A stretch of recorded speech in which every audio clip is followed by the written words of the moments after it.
Kasih setiamu Tuhan selalu baru.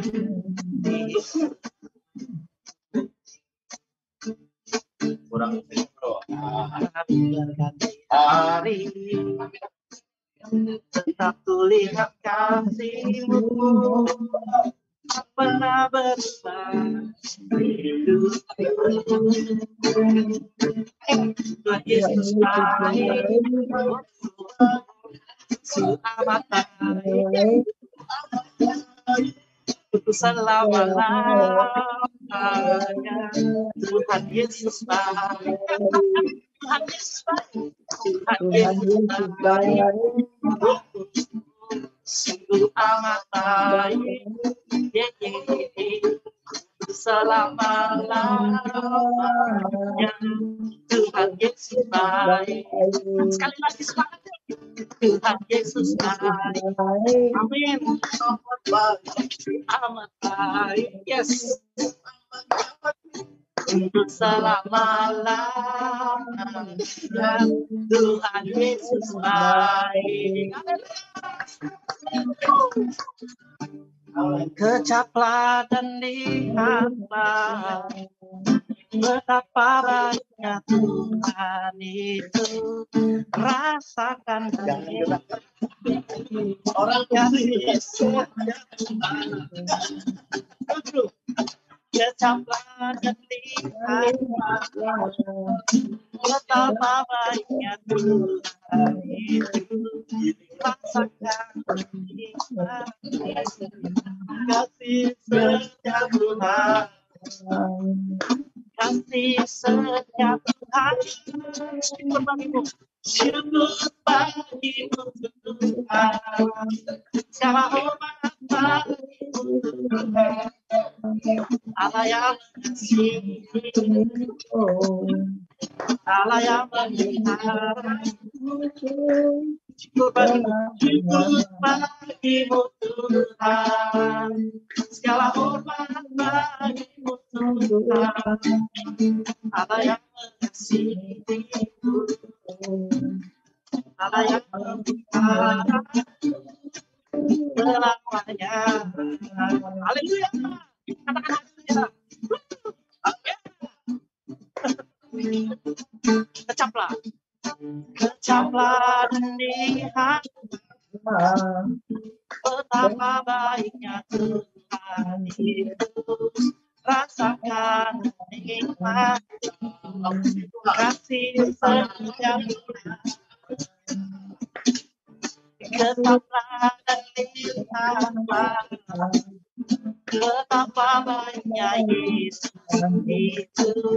Rasakan dan nikmati kasih setiap Tuhan. Kasih setiamu Bapa, kasih setiap Tuhan. Syukur bagimu. Haleluya. Terima kasih Bapa. Terhormat bagimu Tuhan. Allah yang mengasihi.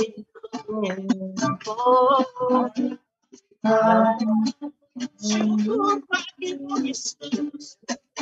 Tuhan. Segala hormat bagimu Tuhan. Allah yang mengasihi, Allah yang memelihara selamanya. Amin Bapak Ibu. Tuhan Yesus baik ya. Coba nyanyikan lagi ya. Syukur bagimu Tuhan, segala hormat bagimu Tuhan. Allah yang mengasihiku, Allah yang memeliharaku. Syukur bagimu Tuhan, segala hormat bagimu Tuhan. Allah yang mengasihiku, Allah yang memelihara.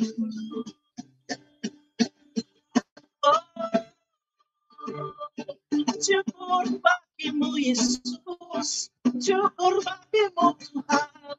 Kami sembah pujianmu, akan sembahmu dalam nama Yesus. Kami bersyukur buat hidup kami.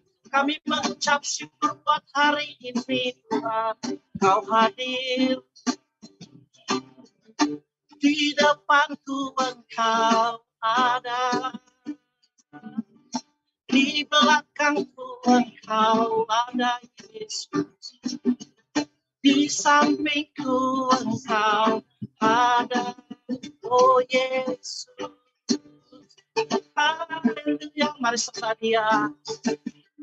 Di depanku Engkau ada,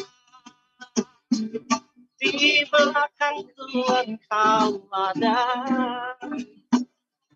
di sampingku Engkau sertai kami. Haleluya. Terima kasih Bapa. Kami ucap syukur Tuhan. Ini hati kami Tuhan, ini kerinduan kami Tuhan, untuk belajar mengenal hati-Mu Bapa. Terima kasih Bapa. Kami siapkan hati kami Tuhan. Kami menyembah-Mu Yesus. Angkat suaramu, angkat hatimu. Sembah Dia. Rama Syakana Rama. Rama ya Rama ya Rama ya Rama ya Rama ya Rama ya Rama. Rama Syakana. Nina Rama ya Rama Syakana. Haleluya. Haleluya. Haleluya. Di hadapan Tuhan kami menyembah-Mu Yesus. Kami ingat kasih-Mu, setia-Mu dalam hidup kami. Kami mengingat kasih-Mu Yesus. Kami mencintai-Mu Bapa. Kami rindu Engkau. Kami rindu Engkau menyentuh hati kami. Rasamu datanglah, kehendak-Mu jadilah di bumi seperti di surga. Haleluya. Di hadapan-Mu Tuhan, kami tundukkan hati kami. Kami tundukkan ego kami, Yesus. Di hadapan nisba-Mu Tuhan. Engkau Bapa yang setia. Terima kasih Bapa. Kau hadir dalam hidup kami, Yesus.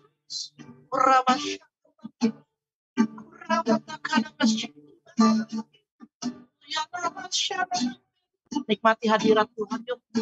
Nikmati, angkat tanganmu, sembah Dia, Dia ada di samping. Kami menyembah-Mu, kami menghormati-Mu Bapa. Engkau yang kudus. Sucikan kami Bapa, kuduskan kami Tuhan, untuk menerima urapan-Mu Tuhan malam ini Tuhan. Menerima kasih kebaikan dengan firman-Mu Tuhan. Jamaah Bapak Pastor David Chan Tuhan, biarlah kami menerima air dari surga bukan firman yang tak pernah habis-habisnya, tak pernah kering di dalam hati kami Tuhan. Memenuhi hidup kami Tuhan, menyegarkan rasa haus kami Tuhan, mengenyangkan rasa lapar kami Tuhan, karena firman-Mu hidup di dalam hidup kami Bapak. Haleluya. Terima kasih Bapak, terima kasih Bapak. Haleluya. Terima kasih Engkau baik.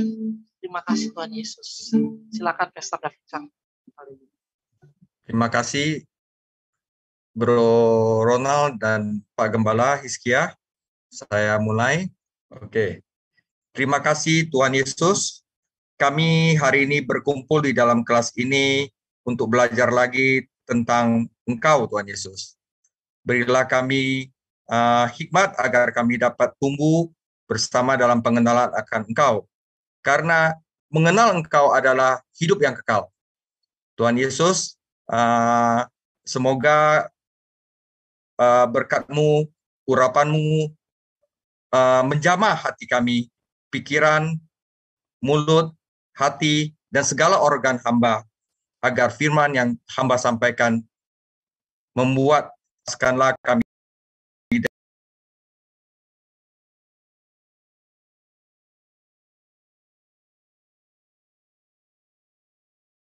daripada yang jahat, jauhkanlah kami dalam percobaan, karena Engkaulah yang punya kerajaan, kuasa, kemuliaan sampai selama-lamanya. Amin. Saudara, hari ini kita sudah sampai bagian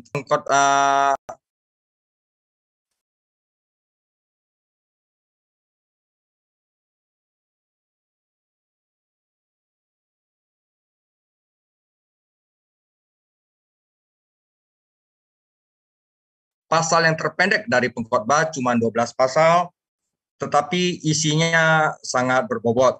Karena itu saya akan mulai, saudara. Ini adalah 3 misteri kehidupan. Pertama adalah kekayaan tanpa kenikmatan, ayat 1-6, pekerjaan tanpa kepuasan, ayat 7-9, dan pertanyaan tanpa jawaban, 10-12.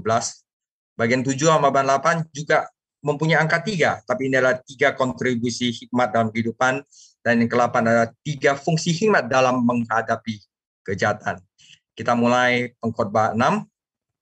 Saudara, mungkin masalah dasar bahwa manusia tidak dapat menikmati kehidupan adalah bahwa hidup menghadapkan kita dengan terlalu banyak misteri yang tidak dapat kita pahami, dan terlalu banyak teka-teki yang tidak dapat pecahkan. Jadi agar hidup benar-benar memuaskan, kehidupan itu harus masuk akal. Jika tidak masuk akal, orang menjadi frustasi. Jika orang tidak dapat melihat tujuan hidup, terutama ketika mengalami penderitaan yang dalam, mereka mulai mempertanyakan Tuhan dan bahkan bertanya-tanya, apakah hidup itu berharga? Apakah hidup itu layak untuk dijalani? Dalam pengkhotbah 6, Salomo membahas misteri-misteri yang membuat manusia tidak dapat menikmati kehidupan. Misteri kehidupan yaitu kekayaan tanpa kenikmatan, pekerjaan tanpa kepuasan, dan pertanyaan tanpa jawaban. Kita mulai yang pertama, kekayaan tanpa kenikmatan.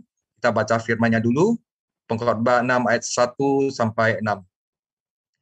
Ada suatu kemalangan yang telah kulihat di bawah matahari yang sangat menekan manusia, yaitu orang yang dikaruniai Allah kekayaan, harta benda, dan kemuliaan, sehingga ia tak kekurangan sesuatu pun yang diingininya. Tetapi orang itu tidak dikaruniai kuasa oleh Allah untuk menikmatinya, melainkan orang lain yang menikmatinya. Inilah kesia-siaan dan penderitaan yang pahit. Jika orang memperoleh 100 anak dan hidup lama sampai mencapai umur panjang, tetapi ia tidak puas dengan kesenangan, bahkan tidak dapat penguburan, kataku, anak gugur lebih baik daripada orang ini. Sebab anak gugur itu datang dalam kesia-siaan dan pergi dalam kegelapan, dan namanya ditutupi kegelapan.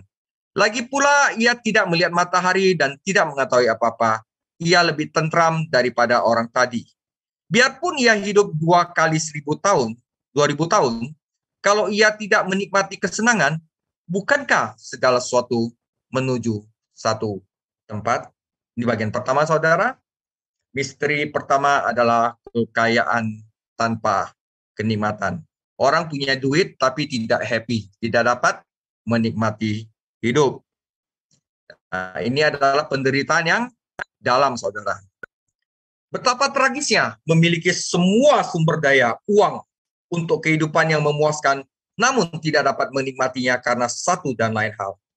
Lebih dari satu orang telah bekerja keras dan mengharapkan masa pensiun yang nyaman hanya untuk mungkin penyakit, kesepian, masalah keluarga yang membuatnya tidak bisa menikmatinya. Atau mungkin kedamaian masa pensiun dihancurkan oleh krisis dalam keluarga yang mulai menguras uang dan tenaga. Mengapa hal ini bisa terjadi?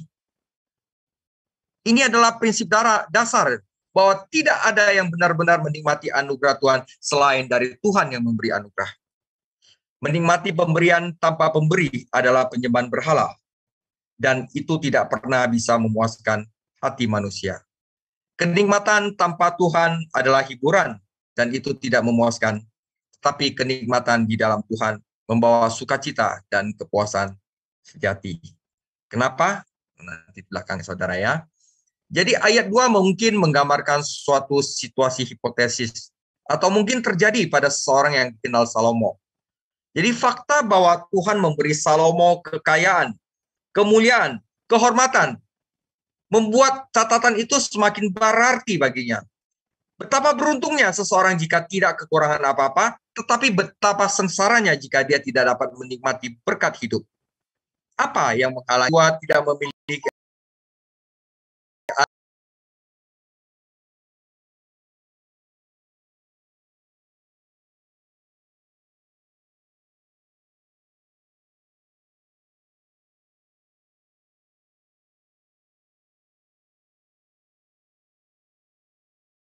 ahli waris, jadi orang asing memperoleh harta warisan dan menikmatinya semuanya tanpa sia-sia. Apa yang dikatakan Salomo berikan kepada Anda dan gunakan semuanya Yesus. Ayat 3-6 hipotesis, karena tidak ada orang yang hidup dengan monogami yang kemungkinan besar akan menghasilkan hiasan. Putra memiliki 18 istri dan 60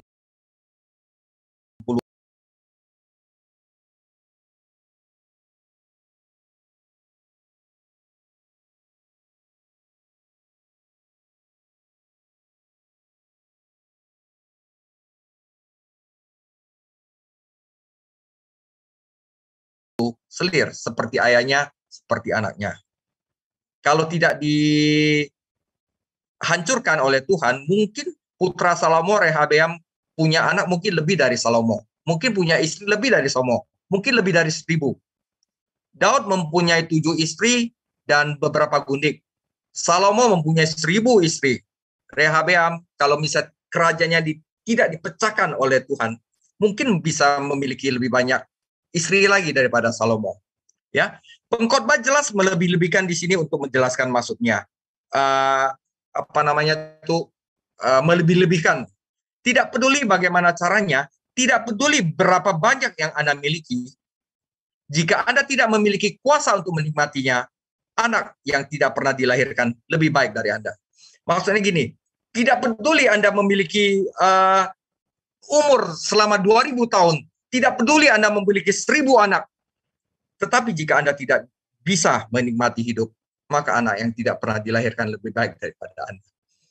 Ya, seorang pria dengan sumber daya melimpah dan keluarga besar yang keduanya bagi seorang Yahudi di Perjanjian Lama adalah tanda perkenanan khusus dari Tuhan. Tetapi jika keluarganya tidak mencintainya, karena ketika dia meninggal, mereka tidak merasa sedih. Itulah arti dari dia tidak memiliki penguburan. Jadi bukan dia sama sekali nggak ada penguburan atau dibuang begitu aja, tetapi keluarganya tidak ada yang sedih ketika dia mati. Kerabat yang tinggal di sekitarnya hanya untuk menggunakan uangnya, minta warisan, dan mereka bertanya-tanya, kapan orang tua itu akan mati? Ketika dia meninggal, kerabatnya masih hidup tidak sabar menunggu pembacaan surat wasiat. Karena itu, saudara, Salomo berkata orang kaya itu benar-benar miskin. Untuk beberapa alasan, mungkin karena sakit, dia tidak dapat menikmati uangnya, atau dia tidak bisa menikmati keluarga besarnya karena cinta di rumah. Mereka bahkan tidak menangis ketika pria itu meninggal. Kesimpulan Salomo adalah lebih baik pria ini seandainya tidak pernah dilahirkan atau bahwa dia telah lahir mati, saudara. Saudara, di kalangan orang Yahudi, anak kalau lahir dan mati itu biasanya nggak dikasih nama. Dengan begitu, dia tidak diingat. Hal ini dirasa untuk mendorong para orang tua untuk mengatasi kesedihan mereka lebih cepat. Jadi biar kesedihan lebih cepat. Beberapa orang berpendapat bahwa keberadaan lebih baik daripada tidak ada kehidupan yang sulit. Lebih baik daripada tidak ada kehidupan sama sekali. Salomo setuju dengan mereka karena anjing yang hidup lebih baik daripada singa yang mati. Tetapi masalah yang dihadapi Salomo bukanlah apakah keberadaan lebih baik dari tidak ada. Tetapi apakah kalau manusia ada tujuan di balik keseluruhan skema yang tampaknya tidak seimbang itu. Jadi saat dia memeriksa kehidupan di bawah matahari, dia tidak dapat menemukan alasan mengapa seseorang harus diberi kekayaan namun kehilangan kuasa untuk menikmatinya.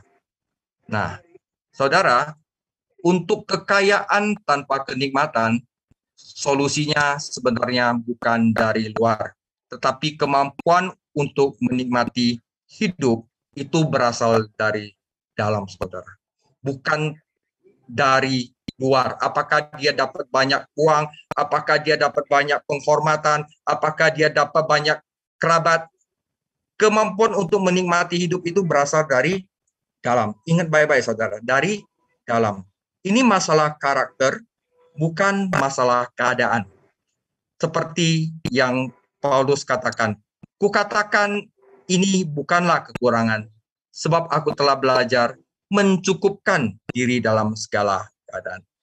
Jadi kata mencukupkan, ya, autakres, ini diterjemahkan contentment dalam bahasa Inggris, mengandung gagasan cukup, mandiri, memadai, dan tidak membutuhkan apapun dari luar.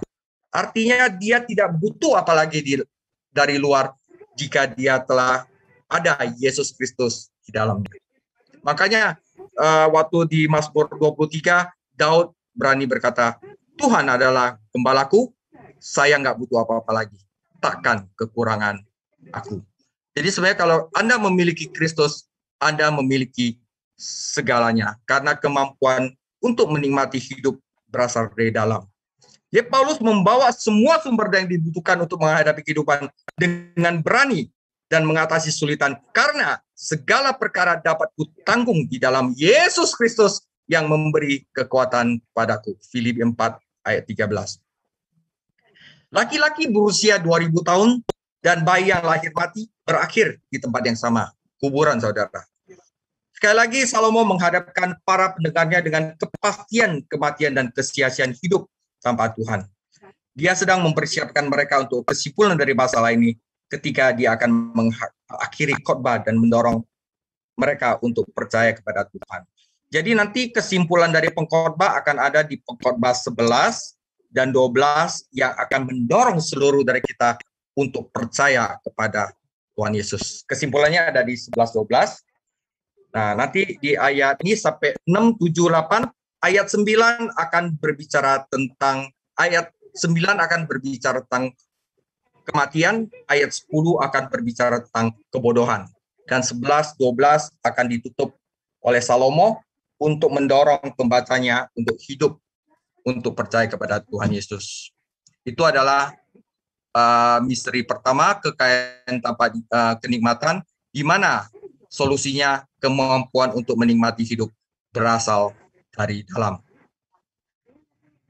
Ini bagian kedua, saudara, pekerjaan tanpa kenikmatan. Segala jeripaya manusia adalah untuk mulutnya, namun keinginannya tak terpuaskan. Karena apakah kelebihan orang yang berhikmat daripada orang yang bodoh? Apakah kelebihan orang miskin yang tahu berperilaku di hadapan orang? Lebih baik melihat saja daripada menuruti nafsu. Ini pun kesia-siaan dan usaha menjaring angin, saudara. Nah, misteri kedua adalah bekerja tanpa kepuasan. Mengapa orang kerja walaupun sukses tapi nggak happy, saudara? Ya, kenapa itu? Nah, di sini akan Salomo presentasikan. Salomo telah berbicara tentang orang kaya. Sekarang dia membahas situasi orang miskin. Kaya dan miskin sama-sama bekerja untuk tetap hidup. Kita harus makan dan mendapatkan uang untuk membelinya. Orang kaya dapat membiarkan uangnya bekerja untuknya. Tetapi orang miskin harus menggunakan ototnya jika dia dan keluarganya akan makan. Jadi orang kaya dan orang miskin sama-sama bekerja untuk hidup. Orang kaya mungkin tinggal pakai uangnya untuk mendapatkan uang lagi. Tetapi orang miskin harus pakai tenaganya jika dia dan keluarganya akan makan. Tetapi bahkan setelah semua pekerjaan ini, nafsu makan tidak ada yang terpuaskan sepenuhnya. Mengapa seorang makan? Biar hidup, saudara. Kalau kita nggak makan, kita nggak hidup. Mengapa seorang makan? Sehingga dia bisa menambah tahun dalam hidupnya. Tahun depan bisa hidup karena dia makan. Tapi apa untungnya bagi orang menambahkan tahun dalam hidupnya, tetapi tidak menambahkan kehidupan ke dalam tahunnya. Jadi istilah gini, dia mungkin hidup tahun depan, tetapi apabila dia tidak menambahkan kehidupan di dalam tahun depannya, untuk apa? Jadi jika demikian, jadi seperti kalau misalnya saya bangun pagi-pagi di hotel, saudara, saya tuh ke balkon, saya lihat burung. Burung itu bersiul, itu yang bangunin saya kadang-kadang. Jam 5, jam 6 pagi, bawa burung itu bersiul, ya. Dan saya perhatiin burung itu. Tiba-tiba ada burung yang lain pengen nyerang burung itu. Jadi burung itu kerjanya itu cuman satu, mencari makan dan melarikan diri dari musuh. Ya, saya seperti burung yang saya lihat di atap hotel di mana saya tinggal. Mereka menghabiskan semua waktu mereka untuk mencari makanan atau melarikan dari musuh. Jadi burung kerjanya cari makan, lari dari musuh. Cari makan, melari dari musuh. Ya. Jadi kalau misalnya kita hidupnya itu hanya cari makan dan melarikan musuh, jadi kita sama aja seperti burung, saudara. Jadi kalau misalnya hidup kita hanya untuk cari makan saja, ya kita sama saja dengan burung. Burung-burung ini tidak benar-benar hidup, mereka hanya ada, namun mereka memenuhi tujuan pencipta menciptakan mereka, dan mereka bahkan menyanyi tentang itu. Jadi hidup manusia itu tidak harus seperti burung, hanya untuk makan, tetapi hidup manusia punya arti, yaitu untuk menjadi berkat bagi sesamanya dan memuliakan Tuhan. Jadi kalau manusia hidup hanya untuk makan, ya dia seperti binatang. Jadi manusia itu harus hidup untuk memuliakan Tuhan. Jadi Raja Salomo tidak mengatakan bahwa bekerja atau makan itu salah. Banyak orang senang melakukan keduanya. Tetapi jika hidup hanya terdiri dari bekerja dan makan, maka kita dikendalikan oleh nafsu makan kita dan hampir menempatkan kita level yang sama dengan hewan, saudara. Jadi kalau kita bikin segala sesuatu hanya untuk uang, hanya untuk makan saja, maka kita menempatkan level kita sama dengan binatang. Sejauh menyangkut alam, bertahan hidup mungkin merupakan hukum pertama kehidupan, tetapi kita yang dibuat menurut gambar Allah harus hidup untuk sesuatu yang lebih tinggi, saudara-saudara. Kita diciptakan untuk melakukan kehendak Allah, saudara. Jadi kedua pertanyaan di ayat 8 dijawab dengan tidak ada. Jika semua yang Anda lakukan adalah hidup untuk memuaskan nafsu Anda, maka orang bijak tidak memiliki keuntungan atas orang bodoh. Dan orang miskin juga tidak memiliki keuntungan untuk mencoba memperbaiki situasinya dan belajar bergaul dengan orang kaya. Raja Salomo tidak meremehkan atau pengembangan diri. Dia hanya mengatakan bahwa hal-hal itu sendiri tidak dapat membuat hidup lebih kaya. Jadi bukan hanya untuk bekerja kita bisa puas, tetapi kita harus memiliki sesuatu yang lebih besar untuk hidup, saudara. Jadi ayat 9 adalah pepatah akrab versi Salomo. Seorang burung di tangan bernilai lebih dari 2 burung di semak-semak. Jadi gini, saudara, jika kita punya 1 burung di tangan, tapi tiba-tiba kita lepaskan burung itu untuk menangkap 2 burung di semak-semak, maka kita tidak dapat semuanya. Jadi kalau misalnya kita sudah cukup, rasa cukup bekerja dan memberkati orang lain, itu lebih memuaskan daripada kita serakah untuk mendapatkan lebih lagi, saudara. Pepatah ini sudah ada sejak lama. Penulis biografi Yunani Plutark menulis, dia adalah orang bodoh yang membiarkan tangannya menyelipkan seekor burung ke dalam semak-semak. Raja Salomo berkata, lebih baik memiliki sedikit dan benar-benar menikmatinya daripada bermimpi tentang banyak hal dan tidak pernah mencampainya. Mimpi bisa menjadi mimpi buruk jika kita tidak memahami kenyataan, saudara. Jadi solusi misteri kedua, kenapa kita bekerja tapi nggak puas? Jadi apakah Raja Salomo memberitahu kita bahwa salah memimpikan mimpi besar atau memiliki ambisi yang membara untuk mencapai sesuatu dalam hidup? Tidak, saudara. Tetapi yang paling penting, pekerjaan kita, saudara. Pekerjaan kita harus hati-hati agar ambisi kita dimotivasi oleh kemuliaan Tuhan dan bukan untuk pujian manusia. Jadi kalau kita bekerja, entah di kantor atau di gereja, dan kita punya motivasi adalah pujian manusia, maka itu akan menjadi pekerjaan tanpa memuaskan. Tetapi apabila kita memakai pekerjaan kita, pelayanan kita di gereja atau di perusahaan, tetapi dengan motivasi kemuliaan Tuhan, maka pekerjaan itu akan menjadi kepuasan kita.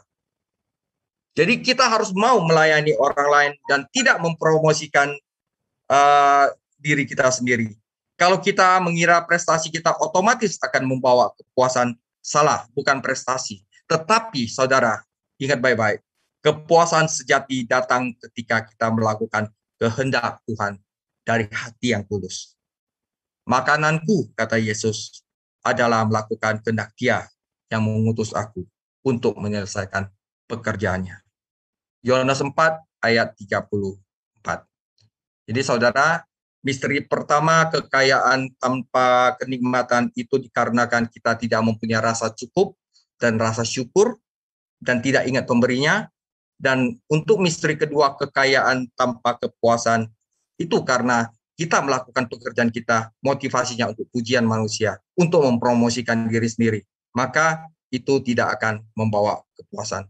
Tapi apabila kita melakukan pekerjaan, pelayanan kita untuk kemuliaan Allah, untuk melayani orang lain, maka hal itu yang memuaskan hati kita. Dan ini akan ada, kita lanjut ke dalam solusi misteri yang ketiga. Yang terakhir, apapun yang ada sudah lama disebut namanya.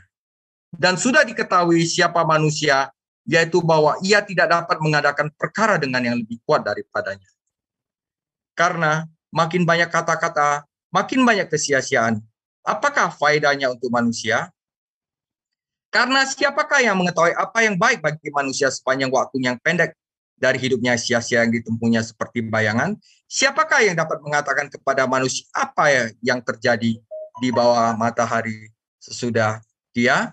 Jadi saudara, ini adalah pertanyaan tanpa jawaban.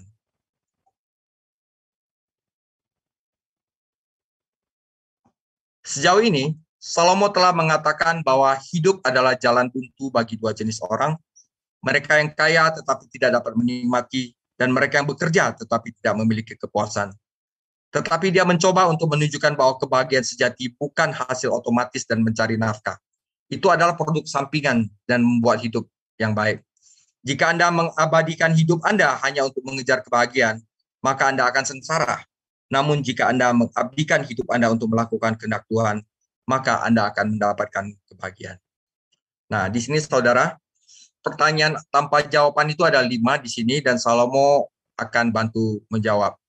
Jadi Salomo belum selesai. Dia tahu bahwa hidup juga merupakan jalan buntu bagi jenis orang ketiga, orang yang membutuhkan jawaban atas semua pertanyaan kehidupan. Salomo tidak mengutuk penyelidikan yang jujur atas jawaban-jawaban kehidupan, karena pengkhotbah adalah catatan penyelidikannya sendiri tentang makna kehidupan. Sebaliknya, Salomo berkata, ada beberapa pertanyaan tentang kehidupan yang tidak dapat dijawab oleh siapapun. Tetapi ketidaktahuan kita tidak boleh digunakan sebagai alasan untuk ketidakpercayaan. Sebaliknya, ketidaktahuan kita harus mendorong kita untuk memiliki iman kepada Tuhan Yesus. Bagaimanapun juga, kita hidup tidak berdasarkan penjelasan, tetapi kita hidup di atas firman Tuhan, saudara. Jadi tanpa menjelaskan secara rinci, dari ayat 10 sampai 12 Raja Salomo, dari pasal 10 ayat 10 sampai 12, Raja Salomo menyinggung 5 pertanyaan yang sering diajukan orang. Pertama, karena apa yang terjadi sudah ditakdirkan, mengapa repot-repot membuat keputusan? Kalau memang semuanya adalah takdir, saudara. Ya kan? Kedua, mengapa tidak setuju dengan Tuhan? Kita tidak bisa melawan Dia dan menang, bukan? Yang ketiga, apa yang kita capai dengan semua perkataan ini? Apakah membicarakannya menyelesaikan masalah? Ngapain kita repot-repot membicarakan ini, saudara? Ya kan? Dan keempat, siapa yang tahu apa yang baik untuk kita? Dan apakah ada yang tahu apa yang terjadi selanjutnya? Ini adalah 5 pertanyaan yang susah dijawab, tapi sebenarnya jawabannya ada di dalam Yesus Kristus, saudara. Pertama, saudara, mengapa repot-repot mengambil keputusan kalau semuanya adalah takdir? Nama kita adalah manusia, Adam, dari debu. Tidak ada yang bisa mengubah itu, saudara. Tidak ada bisa mengubah kita datang dari mana. Kita datang dari debu dan kita kembali menjadi debu. Manusia dengan nama lain akan tetap menjadi debu. Terbuat dari debu akhirnya kembali menjadi debu. Fakta bahwa Tuhan telah menamai segalanya tidak berarti bahwa dunia kita adalah penjara dan kita tidak memiliki kebebasan untuk bertindak. Kita bekerja sama dengan Tuhan saat kita menerima nama yang Dia berikan untuk hal-hal. Dosa adalah dosa, ketatan adalah ketatan, kebenaran adalah kebenaran. Jika kita mengubah nama-nama ini, kita pindah ke dunia ilusi dan kehilangan kontak dengan kenyataan. Di sinilah banyak orang hidup hari ini. Jadi kita harus sadar, debu adalah debu, saudara. Dosa adalah dosa. Bahwa manusia adalah, realitasnya adalah debu. Dan akan kembali kepada debu. Dan kita tidak bisa mengubah realitas itu.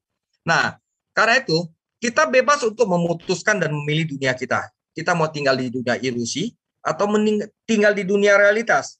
Tetapi kita tidak bebas untuk mengubah konsekuensinya. Jika kita memilih dunia ilusi, kita mulai hidup dengan pengganti dan tidak ada kepuasan di dunia pengganti, saudara, dunia substitusi. Akan tetapi, kita tahu bahwa Allah telah datang dan telah mengaruniakan pengertian kepada kita supaya kita mengenal yang benar dan kita ada di dalam yang benar.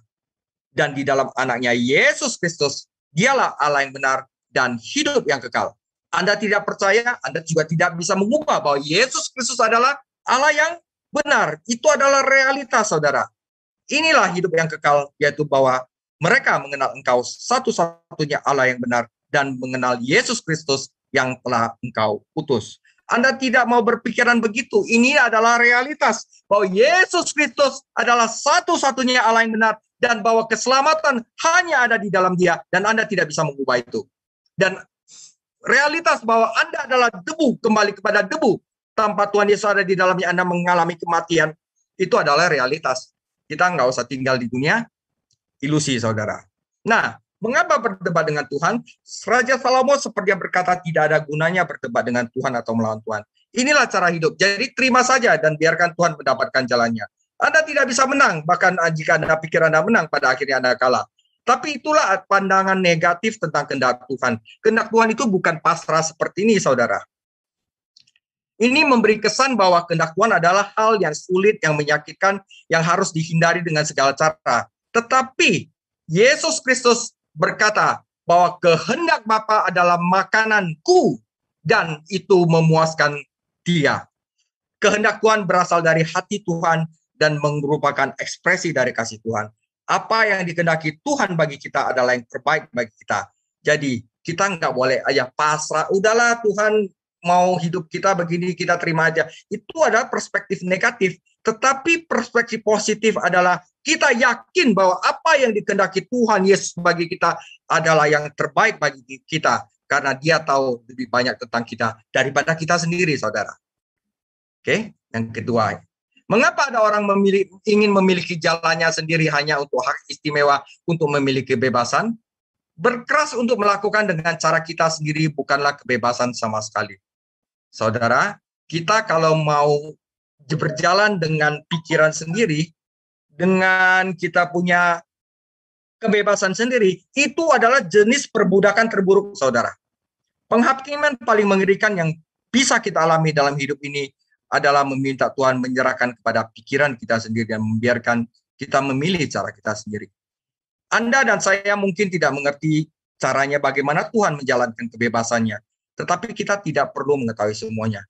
Kebebasan, kemerdekaan terbesar kita datang saat kita dengan penuh kasih ada dalam kehendak Tuhan. Kemerdekaan terbesar kita adalah saat kita percaya Yesus Kristus sebagai juru selamat kita. Bapa di surga tidak merasa tersinggung ketika kita mempertanyakan Dia, berdebat dengan Dia, atau bahkan bergumul dengan Dia, selama kita mencintai kehendak-Nya dan ingin menyenangkan Dia. Yang ketiga, apakah membahas segala sesuatu menyelesaikan masalah? Faktanya ada kalanya semakin banyak kita membahas suatu subjek, semakin kurang kita benar-benar memahaminya.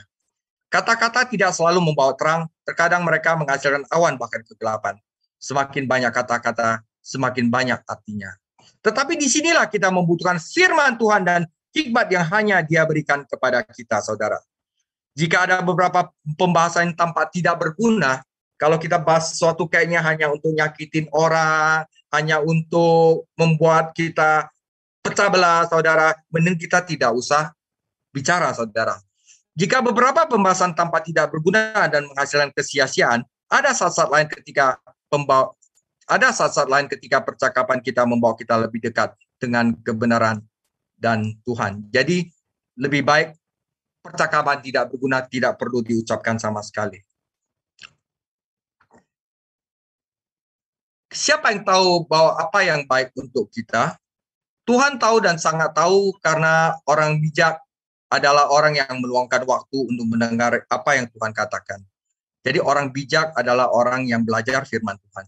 Ya, hidup mungkin tampak singkat dan ilusif dan seperti bayangan. Tetapi seperti yang ditulis dalam 1 Yohanes 2 ayat 17, bahwa orang yang hidup dalam kehendak Allah akan tetap hidup selama-lamanya. 1 Yohanes 2 ayat 16, semua yang ada di dalam dunia ini, yaitu keinginan daging, keinginan mata, dan keangkuhan hidup, bukanlah berasal dari Bapa. Ini tidak baik bagi kita, saudara. Ya, melainkan dari dunia. Dan dunia ini sedang lenyap dengan keinginannya, tetapi orang yang melakukan kehendak Allah tetap hidup untuk selama-lamanya. Yang terakhir, apakah ada yang tahu apa yang terjadi selanjutnya?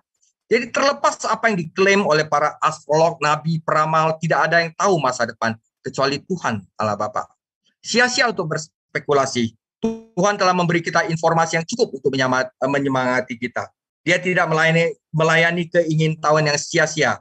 Satu hal yang pasti, saudara, kematian akan datang dan sebaiknya kita memanfaatkan kesempatan kita saat ini. Saudara, manfaatkan waktu kita untuk mengenal Yesus Kristus sebagai satu-satunya juru selamat kita, karena itu adalah hidup yang kekal. Ini adalah salah satu tema utama dalam pengkhotbah, yaitu mengenal Yesus Kristus. Saudara, sebagai penutup ringkasan dari 3 misteri kehidupan, kekayaan tanpa kenikmatan, solusi adalah rasa cukup dan rasa syukur. Pekerjaan tanpa kepuasan, kenapa kita bisa bekerja tanpa kepuasan? Solusinya kita bekerja untuk menjadi berkat bagi orang lain dan bekerja untuk kemuliaan Allah. Pertanyaan tanpa jawaban, bagaimana kita bisa menghindari pertanyaan tanpa jawaban, yaitu solusinya adalah iman kepada Yesus Kristus dan kehidupan yang dibangun di atas firman Tuhan. Tetapi ketiga solusi itu tidak akan bisa tanpa kita mengenal Yesus Kristus sebagai satu-satunya juru selamat kita yang hidup. Karena itu, semua sumber dari masalah dari kehidupan, dari 3 misteri kehidupan, adalah karena kita tidak mengenal Yesus Kristus sebagai juru selamat kita. Karena itu, saudara, manfaatkanlah waktu kita untuk mengenal Yesus Kristus sebagai satu-satunya juru selamat kita, karena itu adalah hidup yang kekal. Bukan hanya hidup kekal, saudara, tetapi memungkinkan Anda untuk menikmati hidup selama Anda berada di dunia ini, saudara. Demikian firman Tuhan. Nanti di next week, 20 Oktober 2021, kita akan belajar kontribusi hikmat dalam kehidupan, yaitu bagaimana hikmat membantu kita melihat kehidupan dengan jelas, hikmat membantu kita menghadapi hidup yang lebih kuat, dan hikmat dapat membuat hidup lebih baik, saudara. Demikian firman Tuhan. Tuhan Yesus memberkati. Tuhan Yesus baik. Haleluya. Apakah rekan-rekan ada yang mau mengajukan pertanyaan atau mungkin mau menyampaikan sesuatu tambahan? Saya persilahkan. Haleluya. Bisa langsung ya, bisa langsung buka mic aja bagi rekan-rekan yang mau menyampaikan pertanyaan atau memberikan kesaksian tambahan, boleh. Tetapi malam hari ini kita belajar sesuatu yang sangat esensi ya dalam kehidupan kita, karena orang hidup itu udah pasti bekerja, dan tujuan bekerja itu apa gitu ya. Dan orang hidup udah pasti mati. Nah, waktu kita nanti mati, apakah kita masih takut mati? Minta perpanjangan sama Tuhan karena masih belum siap, masih belum banyak berbuat baik. Nah, ini waktunya untuk kita banyak-banyak melakukan kehendak Tuhan, supaya kalau waktunya nanti tiba, kita nggak minta perpanjangan, tetapi kita berkata, hidup adalah Kristus, mati adalah cuan gede. Nah, itu luar biasa. Ya, itu perkataan Rasul Paulus. Apakah corona bencana musibah atau corona itu sesungguhnya berkat? Nah, kalau saya lihat sampai hari ini, saya boleh sampaikan sebenarnya gini, corona itu sebenarnya anugerah. Karena di waktu seperti ini kita nggak bisa banyak kegiatan di luar dan semuanya harus dilakukan di rumah, termasuk beribadah di rumah. Saya percaya ini juga gini, waktu emas yang Tuhan desain untuk setiap orang Kristen itu mencari Tuhan. Karena sekarang mencari Tuhan nggak usah keluar rumah. Di dalam rumah, buka Zoom, buka YouTube, mereka bisa menemukan Tuhan. Nah, masalahnya adalah gini, kadang saya merenung ya. Kalau corona udah selesai, apakah kita semua sudah memiliki iman yang kuat? Apakah kita semua sudah memiliki pemahaman tentang Tuhan yang cukup? Nah, saya rasa kalau belum cukup, lebih baik biar corona terus begini ya kan, supaya kita punya waktu untuk belajar, kita cari Tuhan. Itu luar biasa. Jadi saya mulai berpikir ini corona musibah atau sebenarnya malah waktu yang didesain Tuhan untuk kita meningkatkan kerohanian kita. Nah, seperti itu. Haleluya. Ada pertanyaan? Kalau nggak ada, kita tutup dalam doa ya. Kita naikkan lagu kebangsaan kita. Haleluya. Hidup ini adalah kesempatan. Hidup ini untuk melayani Tuhan. Jangan sia-siakan waktu yang Tuhan beri. Hidup ini jadi berkat. Sekali lagi kita katakan, hidup ini adalah kesempatan. Hidup ini untuk melayani Tuhan.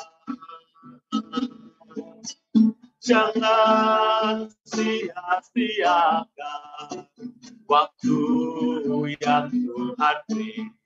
Hidup ini harus jadi berkat. Oh Tuhan, oh Tuhan, pakailah hidupku.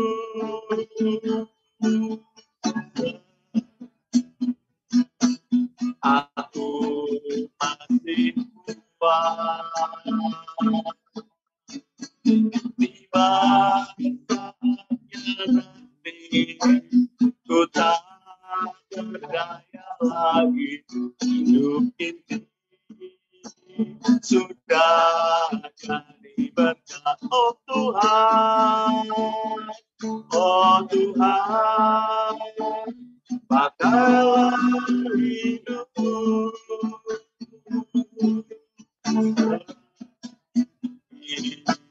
Aku masih kuat. Bila saatnya nanti ku tak berdaya lagi. Hidup ini sudah jadi berkat. Bila saatnya nanti ku tak berdaya lagi. Hidup ini sudah jadi berkat. Bila saatnya nanti ku tak berdaya lagi. Hidup ini sudah jadi berkat. Mari kita sembah Tuhan. Kita ya ini hidup kami, ini hidup kami, hanya milikmu, hanya bagimu Tuhan. Haleluya.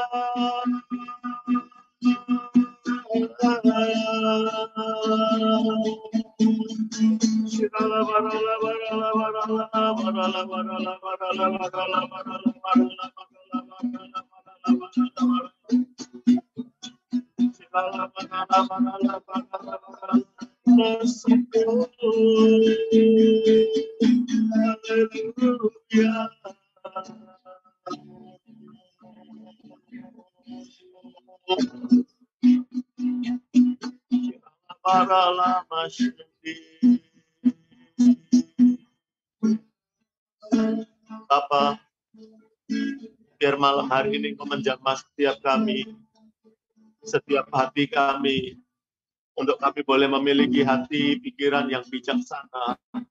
Kalau malam hari ini kami boleh belajar tentang arti kehidupan, Tuhan, kami tahu kepastian yang namanya kematian akan mendatangi kami semua. Dan tidak ada yang tahu kematian kapan akan mendatangi hidup kami. Tapi malam hari ini kami diingatkan bahwa hidup kami adalah sementara. Sebab itu biarlah kami pergunakan hidup kami dengan mencari yang paling utama dalam hidup ini. Mengerjakan hal yang paling penting dalam hidup ini. Terima kasih Bapak. Biar kami tahu kami nggak terus bekerja tanpa tujuan. Tetapi kami boleh mengucap syukur dalam pekerjaan kami. Hasil apapun yang kami capai, kami mengucap syukur. Karena Tuhan menyertai saat kami bekerja. Dan Tuhan memberkati kami. Biarlah kami puas dengan pekerjaan kami. Biarlah kami puas dengan hasil dari apa yang kami kerjakan. Terima kasih Tuhan, terima kasih. Terlebih kami disadarkan untuk kami mengumpulkan harta di surga. Karena mengumpulkan harta di surga adalah kekal.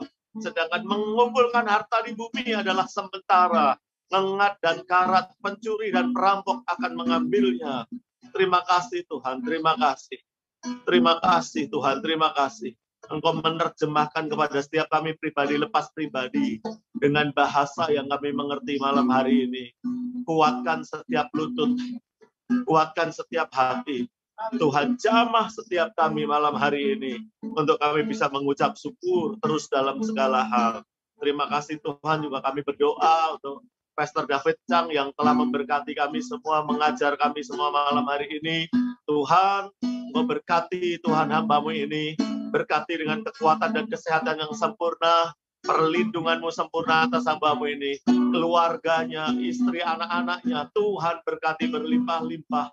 Keluarga ini Tuhan berkati, pekerjaan Pak David Tuhan berkati, pelayanannya Tuhan berkati, biar semakin Pak David menjadi berkat bagi banyak orang ya Tuhan. Terus tangan-Mu yang kuat menuntun hamba-Mu ini, untuk hamba-Mu Tuhan, boleh masuk dalam rencana-Mu, menikmati janji-janji-Mu yang ajaib. Terima kasih Tuhan, kami taruh hamba-Mu ini ke dalam tangan kasih karunia-Mu. Juga kami berdoa untuk setiap kami, rekan-rekan yang ada di kelas ini Tuhan, berkati setiap kami, jamah, curahkan berkat-Mu. Dalam nama Yesus, apa yang kami kerjakan, apa yang kami lakukan, Tuhan buat berhasil dan beruntung.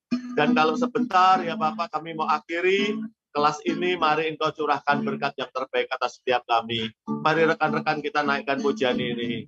Aku percaya berkat-Mu atasku melimpah, kebajikan kemurahan selalu mengikutiku. Ku puji, ku sembah Kau Tuhan kebajikan kemurahan selalu mengikutiku. Ku puji, ku sembah Kau Tuhan. Kita katakan kebaikan, kemurahan selalu mengikutiku. Ku puji, ku sembah Kau Tuhan. Sekali lagi kita katakan kebaikan, kemurahan selalu mengikutiku. Ku puji, ku sembah, haleluya, haleluya.